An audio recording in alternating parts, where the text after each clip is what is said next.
خجی د خیبر پښتونخوا یو بله ښایسته سیمه تیرا او د تیرا یو دوه ښایسته ننګیالي پښتانه د دوی په فرمایش دا یو څو شعرونه شعر دی وایي د پېښور خلیل او سوات یوسفزی دی په دې خبره پوه شي د پېښور خلیل او سوات یوسفزی دی په دې خبره پوه شي د پښتون هرویخ بچی دی په دې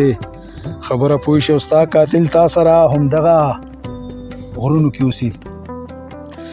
ستا قاتل تا سره همدغه غرونو کې اوسي د لنډي کوتل شینوارې او تیرا افریدی دی په دې خبره پوه شي حاجي وي ستا قاتل تا سره همدغه غرونو کې اوسي د لنډي کوتل شینوارې او تیرا افریدی دی په دې خبره پوه شي او ځان به راویښې او ستا ښارونه ورانوي ځان به راویښې او ستا ښارونه ورانوي پاسته مروت او بنوسی دی په دې خبره پوه شي او تورمخې ستا د ځمکې خزانو ته غله دي تورمخې ستا د ځمکې خزانو ته غله دي دا وړ وزیر او بټانې دی په دې خبره پوه شي او د فتوو حصار کې ملا ورسره مل دی د فتوو حصار کې ملا ورسره مل دی د رڼا ملګري هر زلمی دی په دې خبره پوه شي او سر به د ماتوم چې مې وجود ته خطره شي سر به د ماتوم چې مې وجود ته خطره شي خبردار څوکیدار پنجابی دی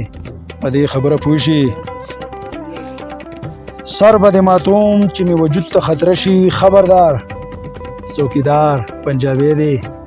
په دې خبره پوه شي او ګوادر ستا نه دی اوس د هغوی دی ګوادر ستا نه دی اوس د هغوی دی د کویټې پښتون سرکش بلوچی دی په دې خبره پوه شي او د ترهګرۍ په ځای ماله یو پوهنتون راوړه د ترهګرۍ په ځای ماله یو پوهنتون راوړه ستا پلار ابوجهل عربی دی په دې خبره پوه شي او د پښتون حاکمیت چې پکې نه وي نو نه یې منو د پښتون حاکمیت چې پکې نه وي نو نه یې منو دغه غداره مشر نوسی دی په دې خبره پوه شي او تا سره د حلال حرام بحث نور نه چیړم تا سره د حلال حرام بحث نور نه چیړم دغه ملا صاحب کوهستاني دی په دې خبره پوه شي او خیری شعر د مقطع چې صمد یو حق پرست شاعر په نظریاتو جنگ کوي صمد یو حق پرست شاعر په نظریاتو جنگ کوي چې بک بک کوي دغه کوڅه ډب سپی دی په دې خبره پوه شي چې بک بک کوي نو دغه کوڅه ډب سپی دی په دې خبره پوه شي په دې خبره پوه شي په دې خبره پوه شي ډېره مهرباني